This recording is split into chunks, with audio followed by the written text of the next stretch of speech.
Hi folks, welcome back to the Addictive Bookworm. It's currently 4 o'clock in the morning because I'll be at church in about 6 hours and 45 minutes and I can't go to sleep. uh, I swear, I need to pray for nice sleep. Alright, so, yeah, so I finished another book. Yay. Um, Marion, I think that's how you pronounce it, by Leah Rowen, yeah, okay.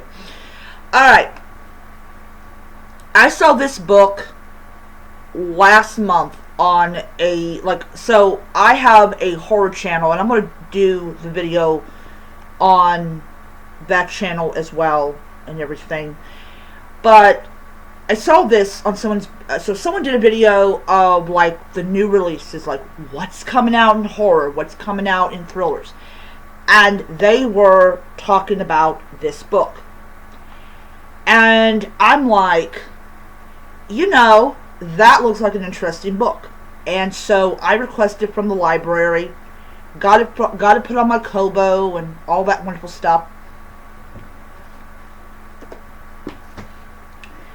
And I enjoyed it. And then I turned around and I decided to acquire it for my Kindle collection, which I will be getting this as a physical edition probably next month.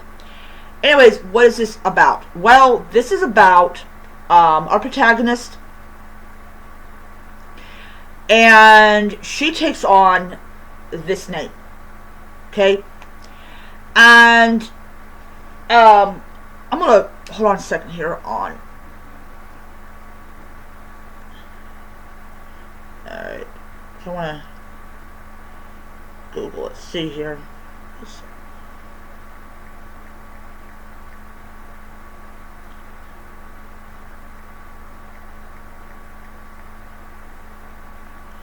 Okay.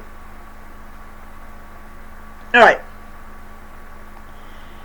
So, in the movie Psycho, there is a woman called Marion Crane. Now, I believe that our protagonist has the same last name.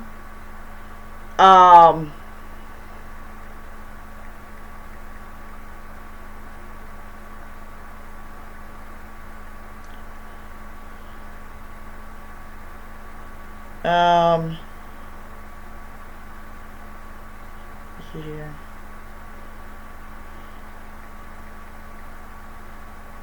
Okay.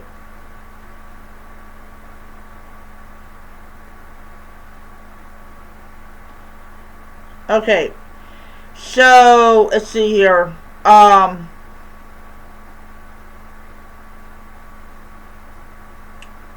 Okay.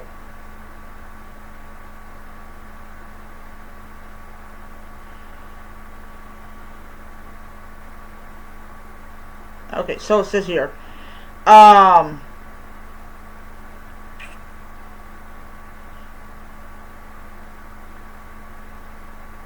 Okay, I'm gonna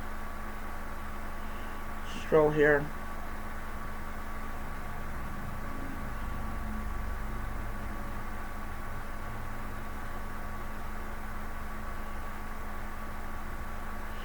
Alright, so let's see here.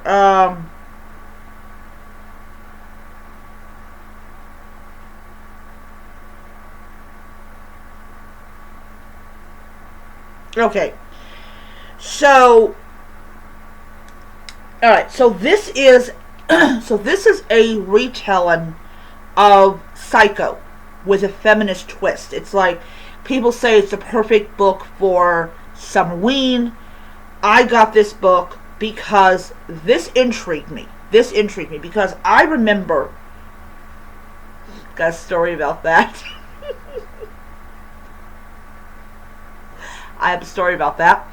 So, years ago, when my mother was still on this plane of existence, and she was remarkably healthy, we had bought the movie Psycho that was directed by Alfred Hitchcock.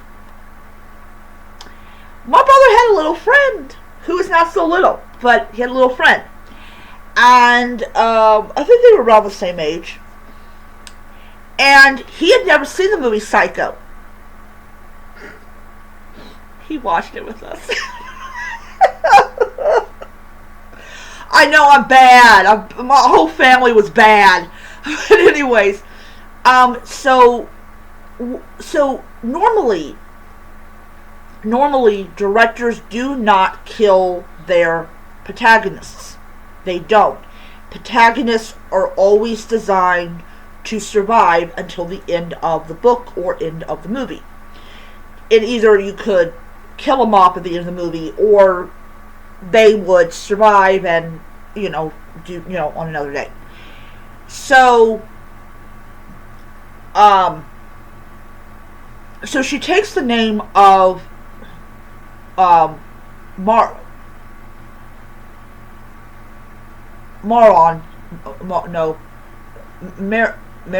I could never pronounce the name of the protagonist, even when I So, just like in the movie Psycho. Now, the movie Psycho was based on the book, and it was actually based on a notable serial killer at the time.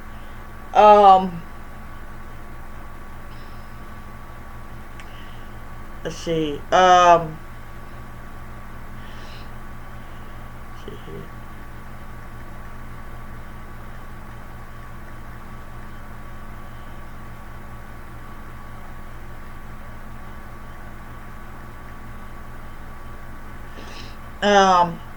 Okay.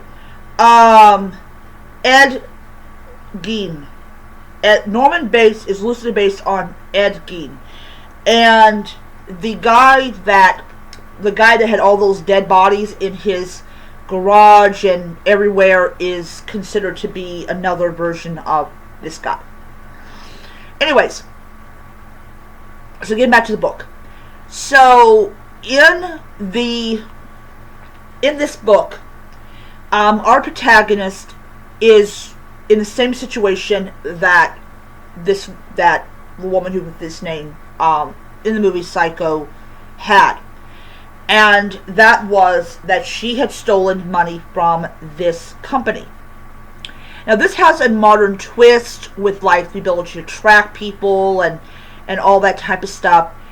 And what basically ended up happening was she's trying to get to her sister. So what she decides to do is she decides to steal the money. Now, here's the twist to it. She actually does go to the bank.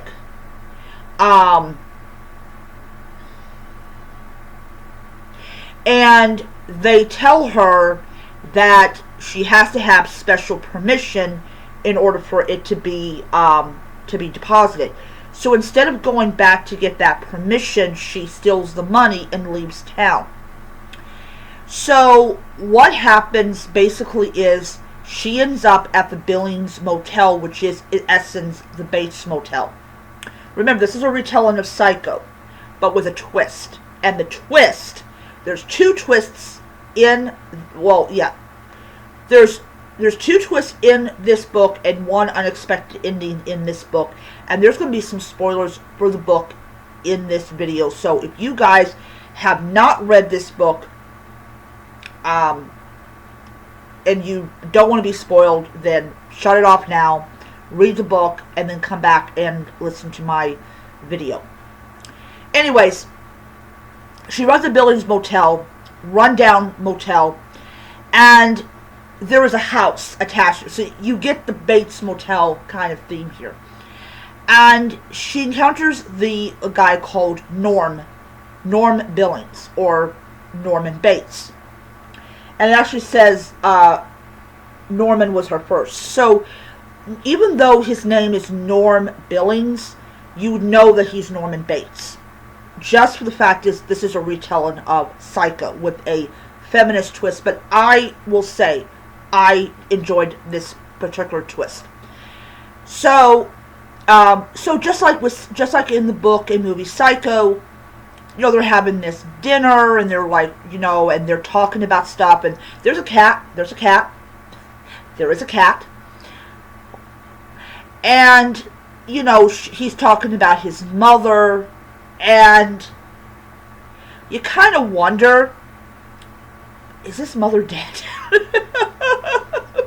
You're like, please don't let his mother be dead.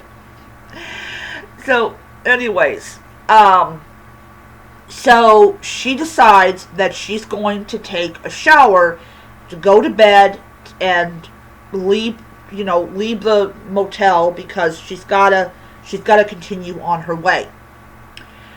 Well, Norman shows up, and just like in the movie Psycho, he's got a butcher knife. Unlike the movie, he's not dressed up in his mother's clothes. Just to let you know. And unlike in the movie Psycho and the book, she manages to wrestle the knife away from him, and he ends up at the receiving end of the knife instead of her at the receiving end of the knife. But he is shocked. He is shocked. His brain cannot process exactly what has exactly happened. And what ends up basically happening is she keeps on stabbing him and stabbing him and stabbing him until he is finally dead. So, of course, with Norm dead, she has to clean up the crime scene, even though it is in... Well, actually, the police would not actually fully believe it was self-defense. They would believe how he ended up with the knife in his stomach was self-defense, but you constantly stabbed him. That's kind of not self-defense. You kind of leave that behind. So, of course, our protagonist is like, what am I going to do? What am I going to do? What am I going to do? She is absolutely just terrified that she's going to go to prison and everything.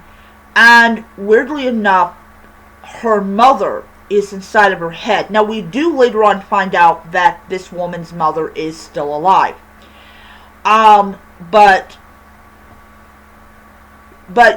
interestingly enough about this book is the investigator that is trying to find this woman is also a woman.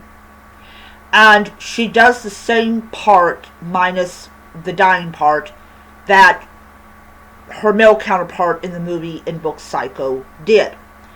Basically, she's trying to find this woman to get the company's money back.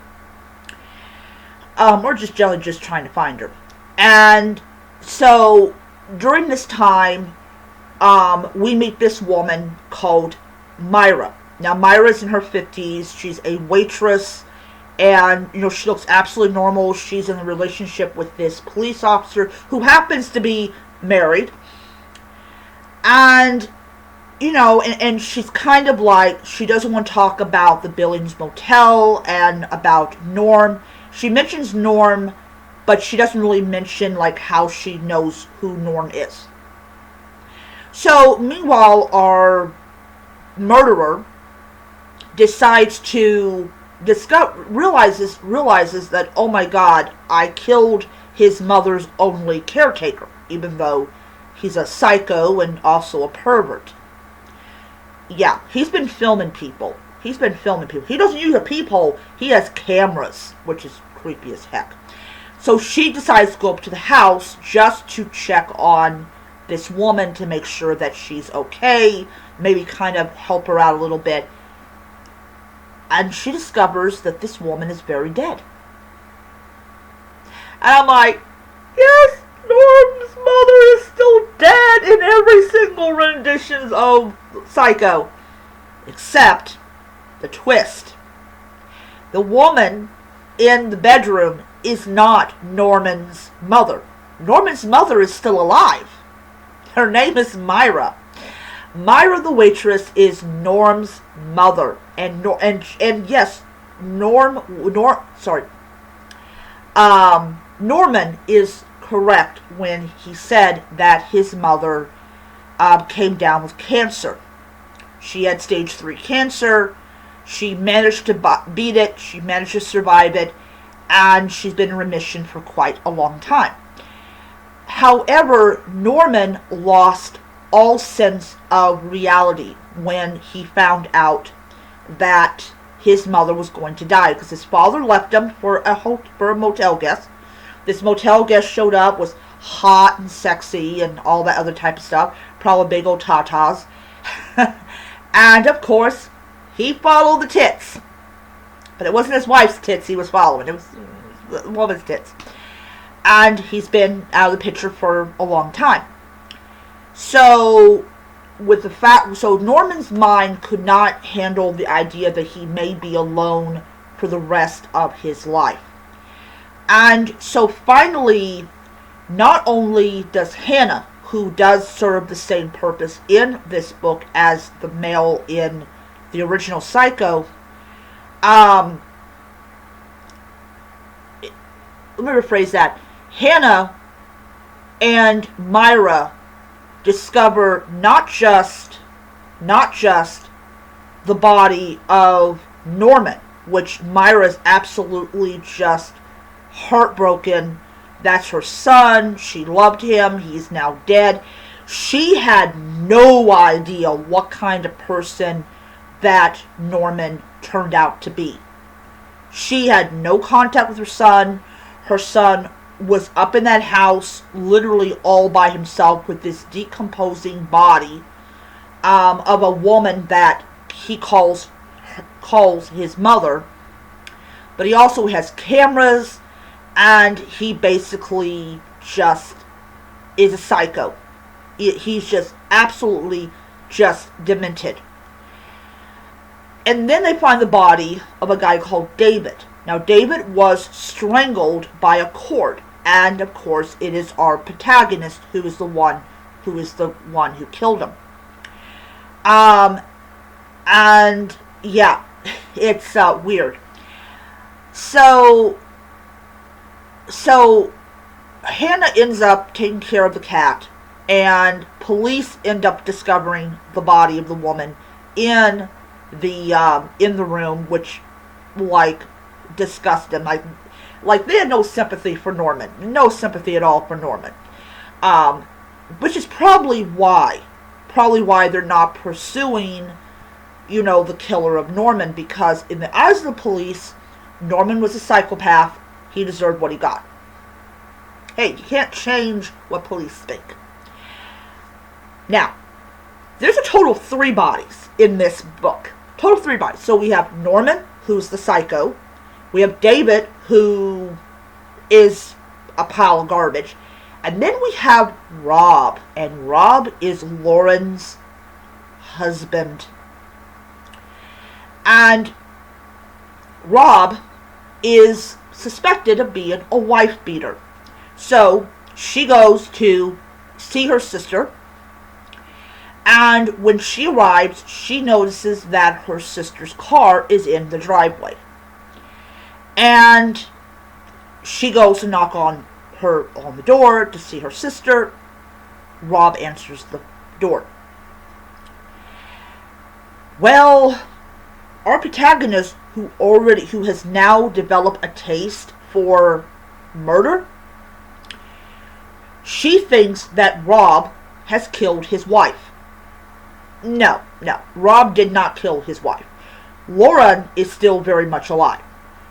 She took her husband's SUV, or Pathfinder, whatever you want to call it, to the grocery store. Our protagonist decides that Rob does not need to live, because she automatically assumes that Lauren is dead. And she kills him in the very same manner that David was killed, which is strangulation. And so wraps his body up, in this carpet. Well, Lauren comes home, and she finds out that her sister is still very much alive. However, instead of being horrified and scared out of her wits that her own sister murdered her husband, No, no, no. Thank you so much for killing him. What? What? Um, I would be terrified of the police thinking I done it. It's just a thought that went through my mind. But no. Guess who they called? This is how we find out. Their mother's still alive. And Mama comes. And Mama helps. And at the end of the whole story, at the end of this book, police decide that because of how hot it has been, because forensics cannot determine when these men were killed, well, yeah. Just, what? I know Norm was a psycho, but your equipment can't determine a freaking cause of death or time of death. Everyone knows the cause of death. There's no blood evidence. I'm thinking, did you guys even try? Probably the answer is no. They didn't try, because probably they saw what was up in that house and like, you know, we can't do this. We can't do this. But Hannah is kind of like, what do you mean you can't do this? Like, yes, she will say that Norman was a lunatic, but you're not want to do your job? Because last time I checked, we don't give two shits about the victim. The psychopath becomes no idea. I don't know.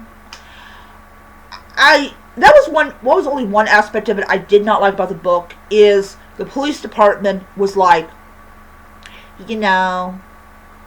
as long as the killer doesn't do it again, we're gonna be fine. Your killer has killed 3 people, and you don't care. Like, you don't give 2 hoots about it. I mean, as much as Norman was a psycho lunatic, Myra gave birth to him. Myra still loved her son, and you are telling the mother, "Oh, I'm sorry, but tough luck." I don't understand that.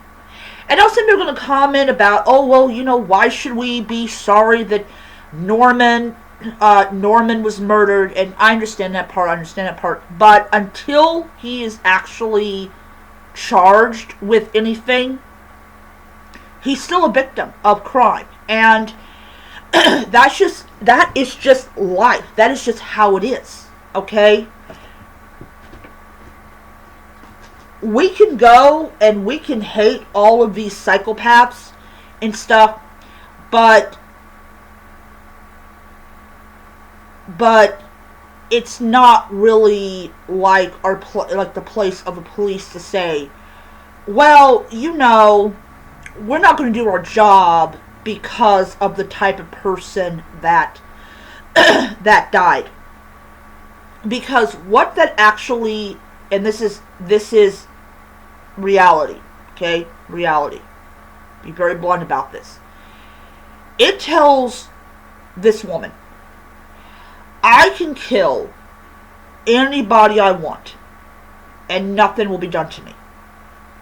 It gives the killer this belief that I can murder dozens of people, and nothing will be done to me. So as much as Norman was a psycho and a pervert and a lunatic and all that type of stuff, we generally allow prisoners to take out the garbage, okay? Because they got nothing to lose.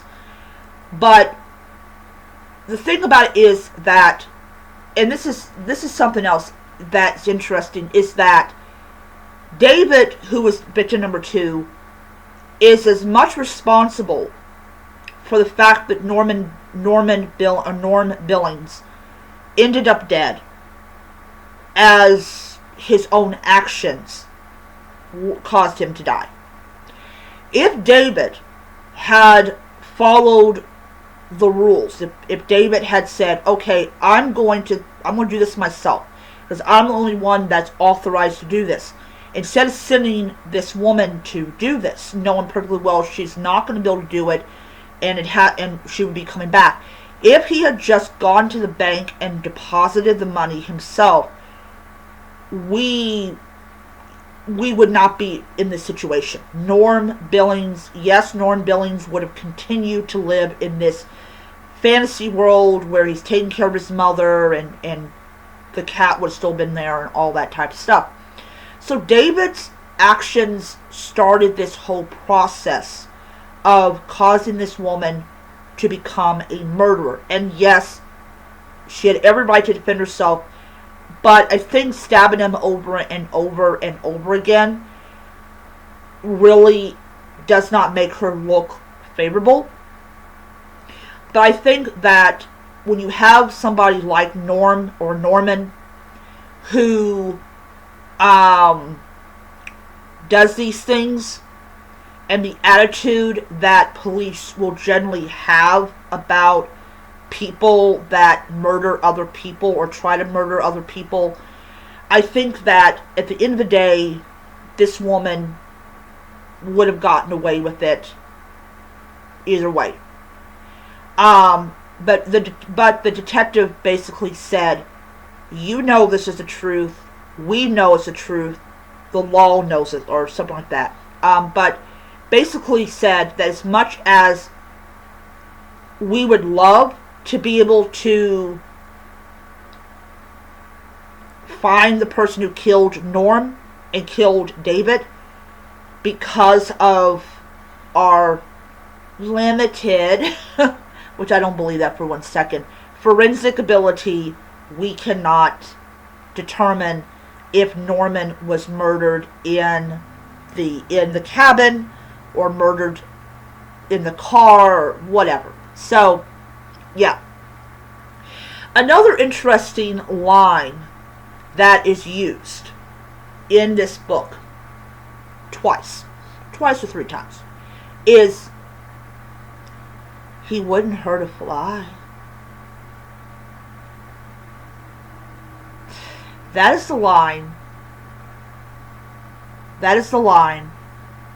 that Norman's mother, so remember, Norman has a split personality. It's Norman and it's his mother. His mother is actually one of Norman Bates's victims. And in the show Bates Motel, we discovered that yes, Norman Bates did murder his mother. So that is what leads to it. Now, I do believe the show ended with this character arriving. So anyways, so this was a interesting type of book. Hannah, of course, is determined at some point in the future to try to figure out who helped these 2 women with these 3 bodies, because she knows there's no way that one person could have hid or could have done all this. To the police, the case is closed. They moved on to other things. But I think really as somebody who has a very set view about people that murder, I don't believe that 2 wrongs make a right. Two wrongs caused the Titanic to sink, but 2 wrongs do not make a right. Yes, it's wrong for Norman to be what he was, but it was also wrong for our protagonist to not just steal the money, but also to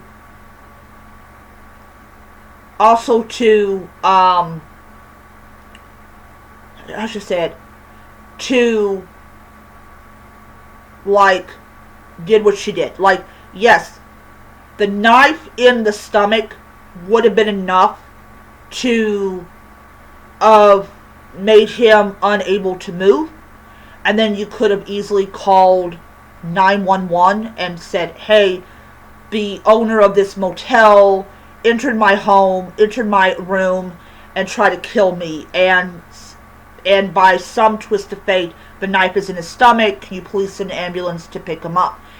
It would have been discovered that he had the dead body in his home. Because that's what the police would have done that. And we wouldn't have had this. We wouldn't have this. But everybody in this movie, everybody in this book, either is connected to our protagonist or caused her to become what she became. But still, I'm going to say, dang, this is a long review. I know it's a long review, and I'm not ashamed of that. But yeah, it's an interesting book, and I really enjoyed it a lot. I gave it 5 stars. It was a really, really good book and everything. So, anyways, I am going to leave it at that. I'm going to do a review of this book on my horror channel, though it'll be more like condensed. Okay, that is my video, and I'll see you guys next time. Bye.